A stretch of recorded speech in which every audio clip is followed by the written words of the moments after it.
اس سلسلے میں چند احادیث پیش کر رہا ہوں جو جناب رسالت مآب علیہ السلام کے ارشادات اور ملفوظات پر مبنی اور مشتمل ہے۔ وہی پیغام ہے، وہی وقت کی ضرورت ہے، اور اس سے ہم اور آپ آج کے ماحول میں خصوصی طور پر استفادہ کر سکتے ہیں۔ حدیث پاک میں ارشاد فرمایا گیا، خیر الناس انفعهم للناس، خیر الناس من ينفع الناس، یعنی لوگوں میں سب سے بہتر وہ ہے جو لوگوں کو سب سے زیادہ نفع پہنچائے، انسانیت کے سب سے زیادہ کام آئے۔ ایک حدیث پاک میں ارشاد فرمایا کہ جس شخص کی 3 بیٹیاں ہوں یا 3 بہنیں ہوں اور وہ ان کی اچھی طرح سے پرورش کرے، ان کے ساتھ اچھا سلوک کرے، ان کے شادی بیاہ وغیرہ سے وہ دستبردار ہو، سبکدوش ہو، فارغ ہو، اس کی خدمات کو انجام دیتا ہو، تو حق تعالی شانہ اس کو جنت فردوس میں داخل عطا فرمائے گا۔ حدیث پاک میں یہ بھی ارشاد فرمایا گیا کہ انا وکافل الیتیم کہاتین، آپ نے ارشاد فرمایا کہ میں اور یتیم کی کفالت اور پرورش کرنے والا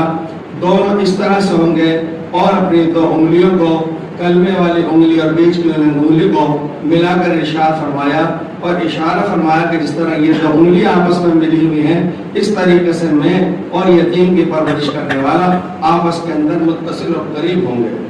اور ایک حدیث پاک میں یہ بھی ارشاد فرمایا کہ جو شخص ان بیٹیوں کے کسی معاملے میں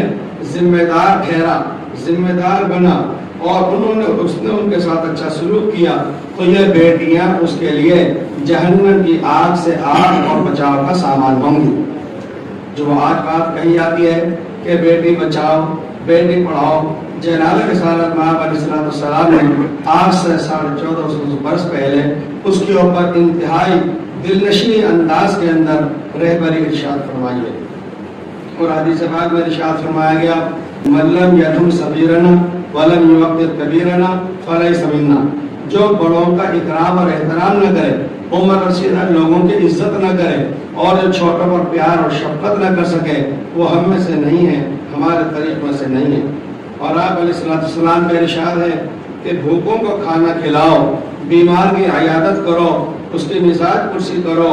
اور بے قصور قیدیوں کو چھڑاؤ۔ یہ وقت اور حالات کا تقاضا ہے، انسانیت کی بنیاد پر اس طرح کے انسانی اور ہمدردی کے کام بروئے کار لانے چاہیے۔ اور ایک حدیث پاک میں ارشاد فرمایا کہ جو کوئی مسلمان کوئی پودا اور درخت اگائے، کوئی درخت لگائے، اس سے جو کچھ بھی کھایا جائے گا اور فائدہ اٹھایا جائے گا، وہ اس پودا یا درخت لگانے والے کے حق میں صدقہ ہو جائے گا۔ اور ایک حدیث پاک میں یہ بھی ارشاد فرمایا گیا کہ جو کوئی مسلمان کوئی درخت یا پودا اگائے، اس پودے سے انسان، چوپایا اور پرندہ کوئی بھی کچھ کھائے گا، تو اس پودا لگانے والے کے لیے قیامت کے دن تک کے لیے وہ صدقہ جاریہ ہو جائے گا۔ اور ہلال ابن یساف تابعی ہیں، وہ کہتے ہیں کہ ایسا کہا جایا کرتا تھا، ہم اپنے بزرگوں سے بڑوں سے ایسا سنا کرتے تھے، اور جب کوئی تابعی یہ بات کہہ رہے ہوں تو وہ روایت بیان کرنے والے، یہ فرمانے والے، ان سے وہ بظاہر صحابہ کرام ہی ہوتے ہیں۔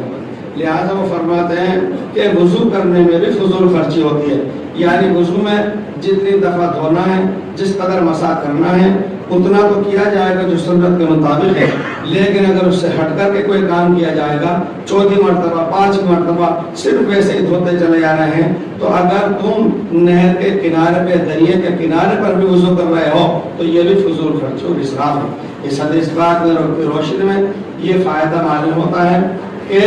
پانی کے بچاؤ، پانی کی حفاظت کرو اور پانی کی ناقدری نہ کرو۔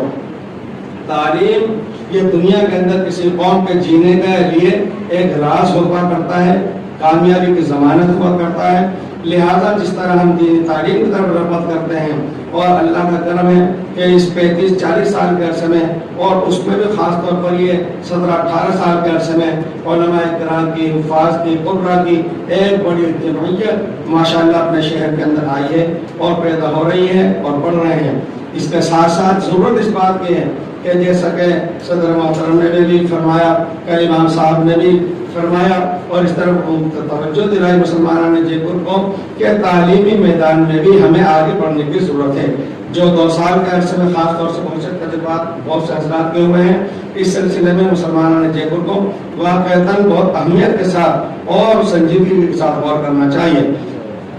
یہ بھی ممکن ہے کہ بعض برادریاں اور بعض سماج وہ سماجی طور پر اس بات کو بھی ملحوظ خاطر رکھ سکتے ہیں کہ ہمارے محلے میں یا سماج میں یا میری برادری میں کون سا ایسا لڑکا ہے یا لڑکی ہے جو ذہین ہے اور اچھے نمبرات سے کامیاب ہوتے چلے جا رہے ہیں، لیکن تندرستی اور گھر کی مفلسی ان کو آگے کی تعلیم حاصل کرنے میں رکاوٹ بن رہی ہے۔ وہ سماجی اور برادری کے اعتبار سے اس طرف محنت کوشش کر کے اور مالی تعاون کر کے اپنے سماج میں اپنی برادری کے اندر ایسے ہونہار تجربے کار اچھے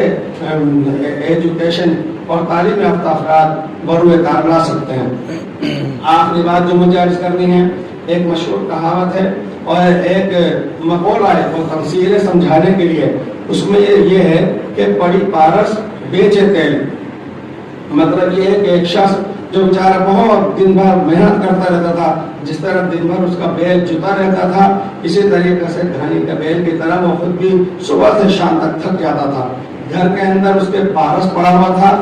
پارس یعنی جو بات مشہور ہے کہ صاحب کو ایک ایسی چیز ہے کہ اگر تانبے کے اوپر وہ ٹچ کر دی جائے، لگا دی جائے تو تانبا بھی سونا ہو جائے۔ حقیقت بات ہے قیامت پروردگار جانے، لیکن ایک مسئلہ ہے یہ کہ پارس ایک ایسی چیز ہے کہ تانبے کے اوپر ٹچ کر دی جائے تو تانبا بھی سونا بن جائے۔ تو گھر لوگ یہ کہہ رہے ہیں کہ جس کے گھر کے اندر پارس پڑا ہوا ہے اور وہ دن بھر اس طرح محنت اور جفاکشی کر رہا ہے، اس کو کیا ضرورت ہے وہ پارس کے ذریعے سے سونا بناتا چلا جائے۔ میں نے یہ بات اس پہ عرض کی کہ اس وقت ملت کا ایک درد ہے کہ حقیقت میں ہمارے پاس کالجز ہوں، یونیورسٹیز ہوں، اور جو ہمارے یہاں کے تنظیم پروردگار کا بہت بڑا کرم ہے اور احسان ہے، اور یہاں کے افراد کی طرف سے، یہاں کے ہمارے برادران وطن کی طرف سے جو ہمیں سدبھاونا ملی ہوئی ہے، جو محبت اور خلوص اور آپس میں بھائی چارگی سے رہ رہے ہیں، اس لیے الحمدللہ یہاں تو یہ نوبت نہیں آئی، لیکن دیگر مقامات کے جو حالات آپ کے سامنے ہیں اس کے سامنے اس سے ایسا ہمیں سمجھنا چاہیے کہ ہمارے یہاں بچوں کی اعلیٰ تعلیم کے نظم کے لیے بھی کچھ سر جوڑ کر قوم کو سوچنا چاہیے۔ وہ آخری بات جو میں عرض کرنا چاہتا ہوں وہ یہ ہے، پڑی پارس بیچے تیل، کہ اگر ہم اس بات پر غور کریں پورے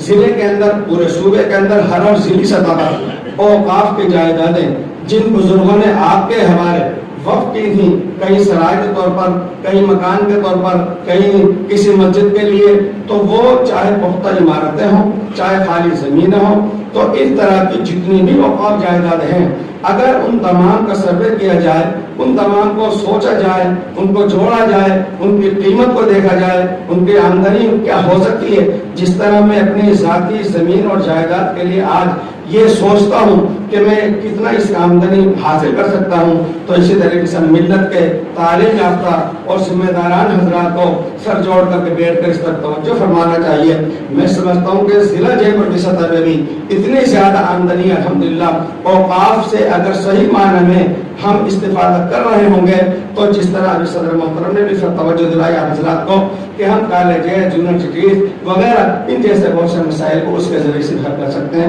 پروردگار ہمارے اور آپ کی اس طرح کو بارگاہ عالیہ میں قبول فرمائے۔ والسلام علیکم ورحمۃ اللہ۔